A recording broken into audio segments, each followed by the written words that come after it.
Había una cosa de Unamuno que siempre me llamó la atención, que me gustó bastante, pero que sentí en su momento, la primera vez que leí a este autor, lo sentí bastante violento. Y es que tiene que ser así, y Unamuno lo expresa también con esa violencia y con ese carácter que lo caracteriza precisamente. Y bueno, tiene que ver con su postura ética, que yo creo que queda bastante bien expresada en su ensayo sobre la soberbia. Y bueno, no solo pienso citar este ensayo, sino que también quisiera hablar de su obra más importante, que es la del sentimiento trágico de la vida, porque también vamos a ver cómo se expresa esa postura que tiene Unamuno. Y bueno, el ensayo de la soberbia comienza de esta manera. Solo odiamos lo mismo que solo amamos, lo que en algo y de una u otra manera se nos parece. Lo absolutamente contrario o en absoluto diferente a nosotros no nos merece ni amor ni odio, sino indiferencia. También dirá, ¿qué espíritu ha combatido el espíritu de la soberbia siempre? El espíritu de la soberbia misma. Bueno, con esto lo que quiere decir es que precisamente si odiamos al soberbio es porque algo de soberbio somos nosotros. Y para ello incluso recurre a bastantes autores de esta tradición cristiana, que bueno, como por ejemplo San Fernando de Claraval, y bueno, incluso citará a estos trascendentalistas estadounidenses para atacar, por ejemplo, estas posturas de falsa humildad, ciertos votos de pobreza o cierto ascetismo que, bueno, que si bien la persona que decide hacerlos, que decide optar por estas vidas, mira al otro por encima del hombro como creyéndose más. Y bueno, y precisamente desdeñando la soberbia, porque ellos en sí mismos son soberbios. Ese va a ser la tesis inicial de este texto sobre la soberbia. Y yo creo que aquí uno puede observar una gran diferencia de estas éticas o estas posturas más de la tradición católica o cristiana respecto a las éticas o posturas más laicas o filosóficas. Y es que aquí importa mucho la libertad y la sinceridad con que se hacen las cosas. No solo el cumplir, sino cumplir porque se cree con una conciencia libre y demás en esa promesa trascendental y bueno, y todo esto. Y yo creo que esto se conserva incluso a pesar de que haya un generalizado ateísmo. Creo que la conciencia, la libertad de conciencia sigue siendo algo que se aprecia bastante. Ya no se trata entonces de seguir una receta o unos pasos o de someterse a una moral general o de una ley general para alcanzar un estado de felicidad, una eudaimonía o algo por el estilo, sino que también hay que creer libremente y tener fe. Yo creo que lo que cambia hoy es que es el objeto a la fe, el objeto de fe. Ya la gente cree en casi cualquier huevonada también y en cualquier delirio y la cuestión aquí, la ética acá pasa a ser la de respetar al otro y respetar su libertad de conciencia, y esto va a ser precisamente una idea con la que se pelea Unamuno, y esto es lo que vamos a seguir viendo. Pero antes también mencionar que hay una crítica con aquella idea de alejarse del mundo. Y Unamuno dirá que muchas personas se alejan del mundo, pero se lo llevan en sí mismos, pues se lo llevan en su mente y no dejan de pensar en el mundo. Por ejemplo, no sé, un cura, un monje que solo está pensando en sexo mientras está alejado, encerrado en un monasterio y demás. Para esto, en su ensayo de la soberbia cita a Emerson, y creo que se refiere a Emerson, el trascendentalista estadounidense, y dice así: que es fácil vivir en el mundo según la opinión del mundo, y fácil vivir en la soledad según la nuestra, pero el hombre grande es el que en medio de la muchedumbre mantiene con perfecta mansedumbre la independencia de la soledad. Yo recuerdo que esto también lo había visto cuando leía acerca del taoísmo, que tenía una dialéctica en su contexto pues china, una dialéctica con el confucianismo, que era una filosofía o sabiduría más civil en comparación al taoísmo. Entonces, uno de los argumentos desde el confucianismo era que alcanzar esa espiritualidad o la iluminación o como quieran llamarlo, dentro de la soledad, era bastante fácil. Lo difícil es hacerlo precisamente aquí en este caos de la ciudad, en el caos pues de las múltiples opiniones y de la heterogeneidad de la gente. Entonces, bueno, ¿qué va a proponer Miguel de Unamuno ante esto, ante lo que ya hemos visto? Bueno, aquí dirá: sospecho que lo que voy a decir escandalizará a lectores timoratos, si es que lo tuviere. Pero hay que decirlo, y es que no pocas veces la comisión de un acto pecaminoso nos purifica del terrible deseo de él, que nos está carcomiendo el corazón. La doctrina podrá ser terrible, pero no me cabe duda alguna de que más de un matador habrá empezado a sentir compasión y hasta amor a su víctima una vez que matándola desahogó su odio en ella. Bueno, precisamente lo que ya había dicho, que una cosa es el acto y otra cosa es la intención que lo precede, y es pues, la conciencia precisamente, esa conciencia que lo desea, y si uno se queda simplemente deseándolo, ya para Unamuno está mal. Y por eso se hace este ataque a esta renuncia del mundo, y es porque para Unamuno es muy importante la vida, y la vida exige ya movimiento y acción. La vida ya es un dinamismo, la vida ya implica alteridad, ya implica estar en el mundo. Y estar en el mundo lo lleva a uno a tomar decisiones, y en principio es diferente ser bueno a actuar bien. La idea es ser bueno, pero a veces uno tiene que confirmar precisamente por medio del acto las acciones que simplemente están mal. Y también creo que hay una cierto optimismo con la empatía que hace Unamuno, ¿cierto? Como que el sufrimiento hace que uno se reconozca a sí mismo y reconozca al otro, y por medio de reconocerle el sufrimiento al otro, uno se forja moralmente. Pero para reconocer que el otro sufre a veces hay que actuar muy en contra de él, de ese otro. También es importante decir que el arrepentimiento cumple un papel importante en esta moral planteada. Un perro quizás no se arrepienta después de matar a un gato, o un gato a un ratón o a un pajarito, pero el ser humano sí tiene esa capacidad de arrepentirse. Pero al igual que el perro y el gato, también tiene la capacidad de ser amaestrado y ser adoctrinado y entrenado para que siga cierta normativa. Y la idea es seguirla, pero con conciencia. Eso va a ser pues la diferencia.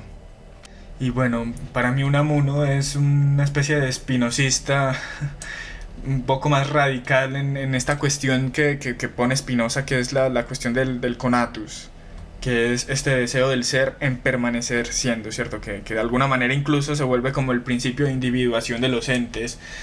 O sea, que los entes desean su propia enticidad, si podríamos decirlo de esa manera, y se relacionan con el mundo perfeccionándose, buscando esos elementos que los perfeccionan, esos afectos positivos para aumentar, ¿cierto? Como para eso, precisamente perfeccionarse. Y lo que quiere Unamuno, conociendo que existe la muerte, pues como cualquier ser humano, es básicamente buscar la forma de inmortalizarse. Unamuno, pues lo dirá sin pelos en la lengua, que lo que quiere es vida eterna. Él quiere es vivir, y vivir para siempre y tal cual.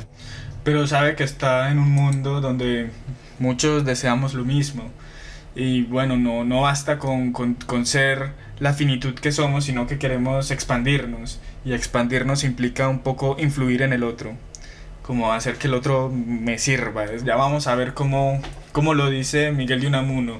Pero siguiendo con este ejemplo previamente ya mencionado acerca de la guerra o de la violencia o del asesinato, del sentimiento trágico de la vida, voy a leer esta pequeña cita. Bueno, esta cita larguita. Como suele haber mucha más humanidad en la guerra que no en la paz, la no resistencia al mal implica resistencia al bien. Y aun fuera en la defensiva, la ofensiva misma es lo más divino acaso de lo humano. La guerra es escuela de fraternidad y lazo de amor. Es la guerra la que por el choque y la agresión mutua ha puesto en contacto a los pueblos y les ha hecho conocerse y quererse. El más puro y más fecundo abrazo de amor que se den entre sí los hombres es el que sobre el campo de batalla se dan el vencedor y el vencido. Y aún el odio depurado que surge de la guerra es fecundo. La guerra es, en su más más estricto sentido, la santificación del homicidio. Caín se redime como general de ejércitos, y si Caín no hubiera matado a su hermano Abel, ¿habría acaso muerto a manos de éste? Dios se reveló sobre todo en la guerra, empezó siendo el Dios de los ejércitos, y uno de los mayores servicios de la cruz es el de defender en la espada la mano que esgrime esta. Y bueno, es que esta defensa precisamente de uno mismo por medio de las armas es el propio conatus antes mencionado en acto, ¿cierto? Es la defensa de la propia vida a costa de incluso la vida de otro. Y bueno, es que esto es simple realismo, es que el mundo funciona, la naturaleza funciona así, ni siquiera con seres humanos en ella vemos precisamente entidades, seres, animales, plantas, todo buscando su máxima vida a consta incluso de los demás.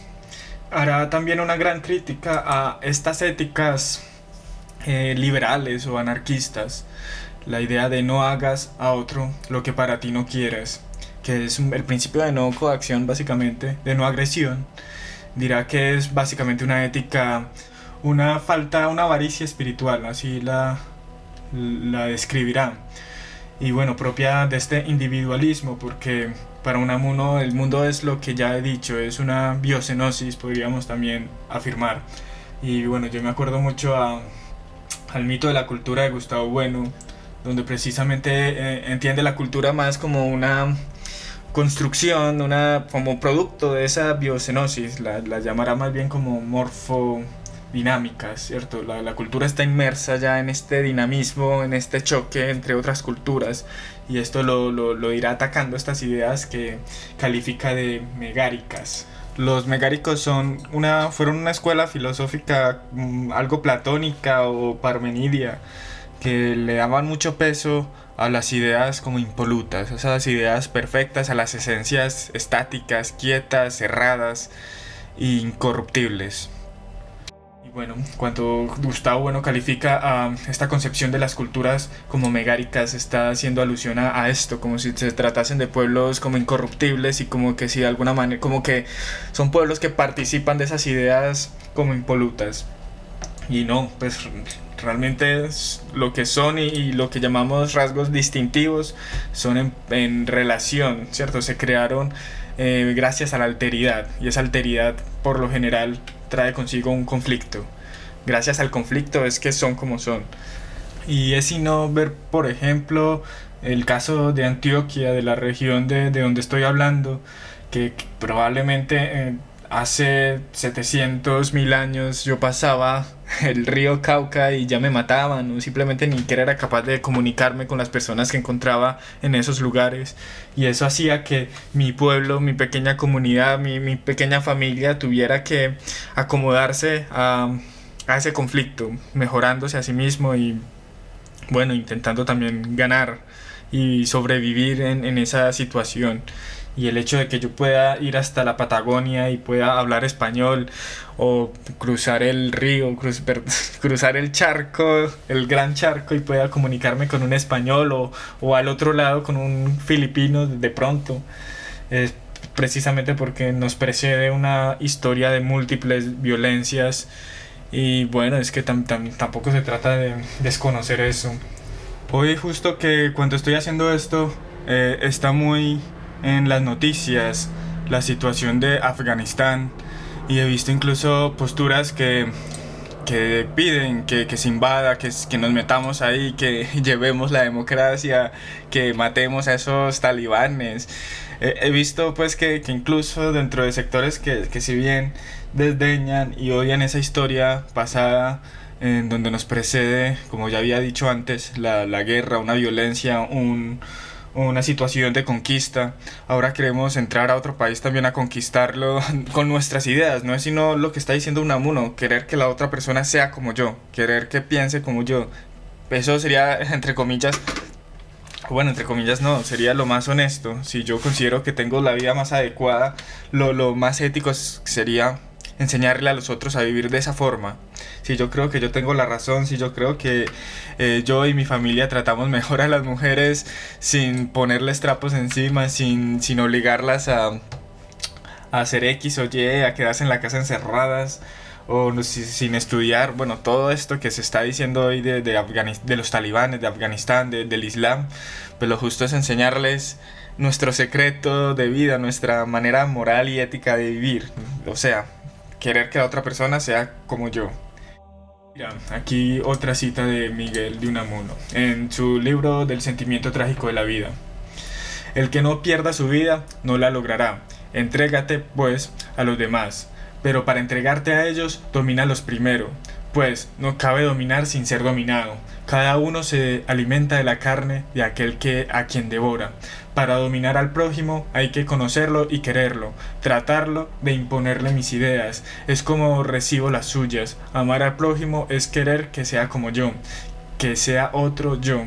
Es decir, es querer yo ser él, es querer borrar la divisoria entre él y yo, suprimir el mal, mi esfuerzo por imponerme a otro, por ser y vivir yo en él y de él, por hacerme mío, es lo mismo que hacerme suyo, es lo que da sentido religioso a la colectividad, a la solidaridad humana.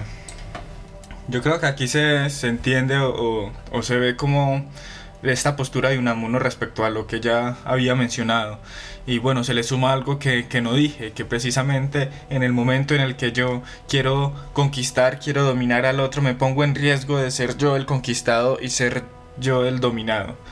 El caso de una discusión pues sincera. Recordemos que la sinceridad es tremendamente importante para Unamuno. En una sincera discusión uno quizás sea el que pierda, quizás sea el que fue derrotado por los argumentos del otro, pero eso ya representa una ventaja para uno mismo porque, bueno, lo acerca a uno más a la verdad y también más al otro, a la otra persona. Y esto también en un contexto de pueblos, un contexto de naciones, de civilizaciones, la guerra y la influencia mutua por medio no solo del comercio, sino también de las armas. Yo pienso por ejemplo, Hispanoamérica, que ha sido la gran derrotada últimamente en las relaciones geopolíticas actuales. Podríamos quizás algún día vengarnos y ganar, y quizás los derrotados por nosotros harán lo mismo en algún futuro, y esa fricción eterna lo que hará es sino llevarnos a la unidad cada vez más y más. Unamuno dirá que es peor aquel que se somete a aquel que se resiste. El que se somete tendrá en su mente, en su intimidad, quizás ese deseo de odio, de venganza que como ya habíamos dicho, lo estaría carcomiendo, lo estaría corroendo por dentro. Me gusta mucho también leer a estos escolásticos que suelen tener una metodología mucho más sistemática y precisa. Y bueno, yo siento que en Francisco Suárez, uno que me gusta pues bastante, hay algo muy similar a lo que hemos dicho. Cuando se refiere al mal, en sus disputaciones metafísicas, la disputación 11ª, dirá, refiriéndose a las causas del mal: porque el propósito de la gente no es la destrucción de otros, sino la comunicación de su propio ser. Sucede, en cambio, que de allí se sigue el no ser de otro, porque es incompatible con el primero.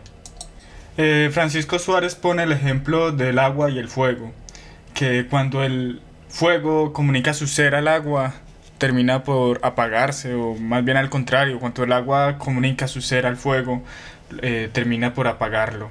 Y es que del fuego es un bien el hecho de ser caliente, hace parte de su esencia, el ser caliente, mientras que la esencia del agua tiene más que ver con estar fresca. Si se pasa de tibia, se termina evaporando y ya deja de ser agua, ya pierde su ser como agua. Es como la esencia del evangélico, que sería la de evangelizar. Y pedirle que deje de evangelizar es casi que pedirle que deje de ser evangélico. Y es precisamente eso, comunicar su ser y querer que el otro sea como él. Y pongo el ejemplo de un evangélico, de un ejemplo de algún religioso, pero también podría poner el ejemplo de estos nuevos evangelios, estos nuevos evangélicos, de estas nuevas religiones o teorías o ideologías o teologías. Y bueno, para entender bien esto hay que recordar que para esta tradición cristiana o católica el mal carece de entidad, ¿cierto? El mal no puede ser un ser, no puede existir algo que sea malo. Y esto porque por un dogma teológico que yo creo que todavía conservamos hasta cierto punto, y es la idea de, bueno, no, que yo creo que es incluso mejor conservarlo, es la idea de que todo en cuanto participa del ser, también participa del bien, porque el principio del ser es el principio también del bien, ¿cierto? Sería pues Dios, ¿cierto?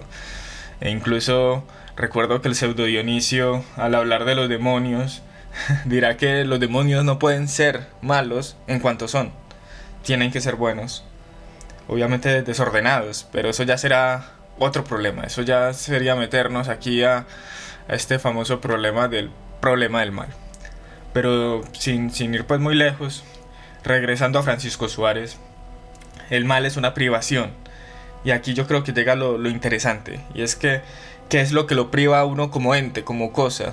Y bueno, es que la respuesta es todo lo otro, ¿no? Todo, el límite, uno como cosa reconoce el propio límite que uno tiene.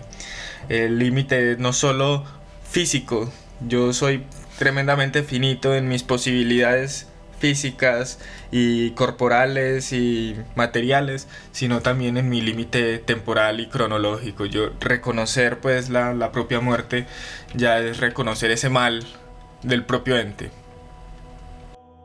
Y bueno, literalmente dirá Suárez. Pero hay que advertir que todo esto se ha de entender acerca del mal tomado propiamente en cuanto que formalmente dice la propia privación de la bondad de vida. Pues si hablamos más generalmente del mal, de tal manera que diga la sola negación de alguna bondad y perfección absolutamente, de ese sentido es cierto que todo ente, excepto Dios, puede decirse malo de alguna forma. Y de acuerdo con él podría entenderse aquello: nadie es bueno sino Dios solo. Lo que hace Suárez para no caer precisamente en esta última premisa de que Dios, de que uno solo sería bueno si uno fuera Dios, porque uno carecería entonces uno de cualquier tipo de privación, es recalcar el hecho de que el ente es bueno si tiene todas sus perfecciones debidas. Esa es la idea, todas sus perfecciones debidas. Y yo creo que caemos entonces, o empezamos a notar ese esencialismo que caracteriza a este autor, o de que lo acusan, ¿cierto? Porque es que es lo que yo como que uno puede sentirse que puede incluso llegar a ser más perfecto por medio, no sé, a ver, de la riqueza, de las relaciones, del prestigio. Siempre hay como una manera de perfeccionarse casi que, bueno, infinita no, pero, o bueno, incluso he visto personas que llegan a hablar de inmortalidad por medio de tecnologías. Siempre queda como esa ilusión de un perfeccionamiento perfecto. Perfeccionamiento perfecto. Bueno, Unamuno yo siento que está muy metido en este problema, y creo que él reconoce también el problema.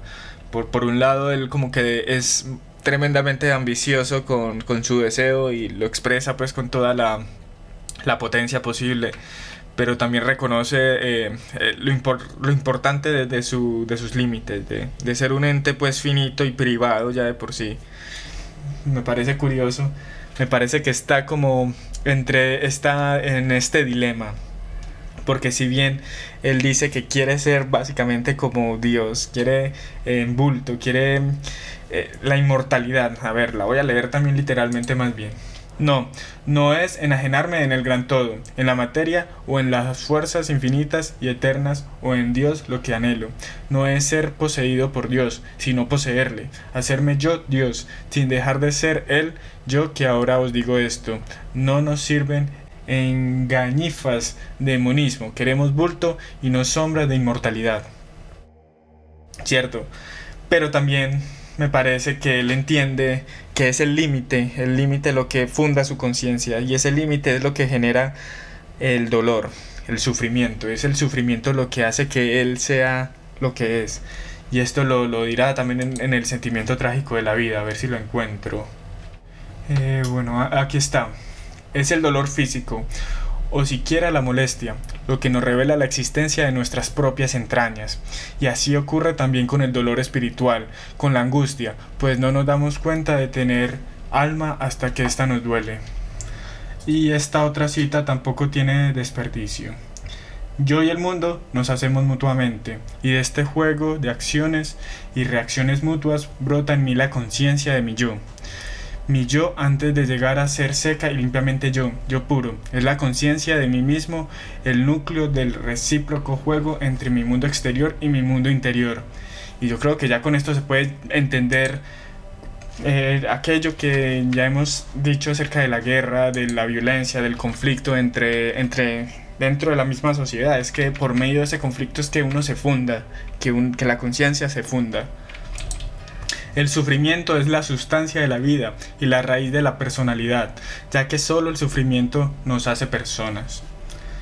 Y esto me recuerda mucho a una crítica que escuché acerca de estas éticas, digámoslo, cristianas, en las cuales, como ya había dicho antes, no se contempla la existencia del mal, ¿cierto? No se contempla el hecho de que exista una entidad que sea mala, ¿cierto? Toda entidad, en cuanto es buena, como ya mencioné. Y bueno, la crítica que le hacen es que ya es el dolor en sí mismo, una cosa existente, real, fáctica, que existe y que es malo. Pero siento yo que con estas citas antes mencionadas de Miguel de Unamuno, uno podría pensar que efectivamente, por lo contrario, el dolor es lo que lo funda a uno. El dolor es necesario para la misma conciencia. El dolor, como quien dice, funda más bien otra nueva entidad que es el alma, que es el conocimiento, la conciencia, etc. Para Unamuno, la maldad, el origen de la maldad sería la pereza. El hecho, lo que él llama la inercia de la materia, o sea, el estatismo. El mundo es para moverse, para actuar, y actuar será el elemento que diferencia el tema pues inicial de esta exposición, que ya me fui mucho por las ramas, la soberbia.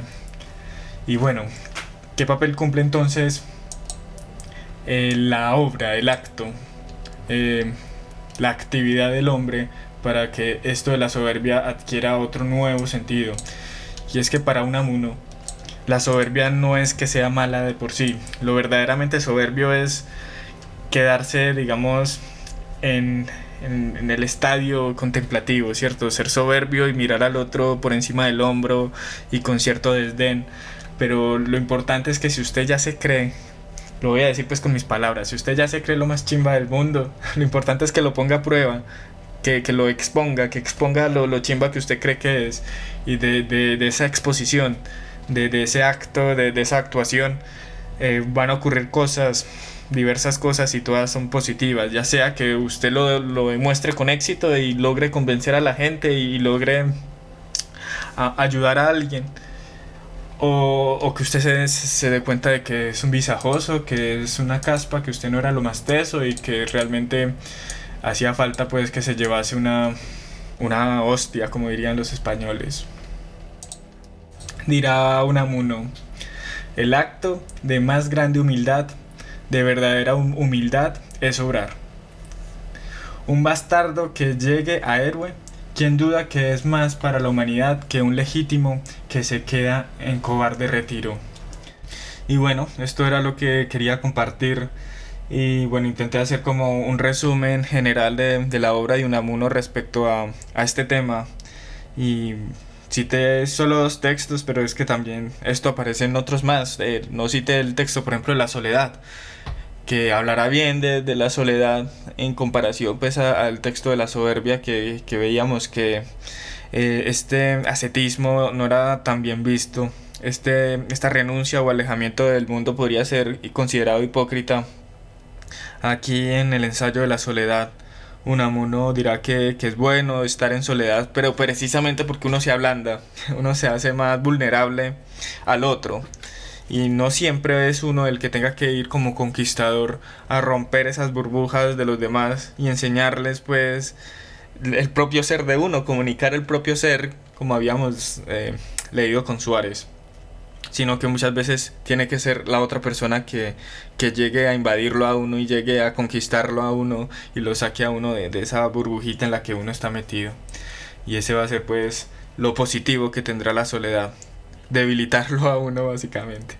Y sí, voy a dejar hasta aquí y bueno, muchas gracias.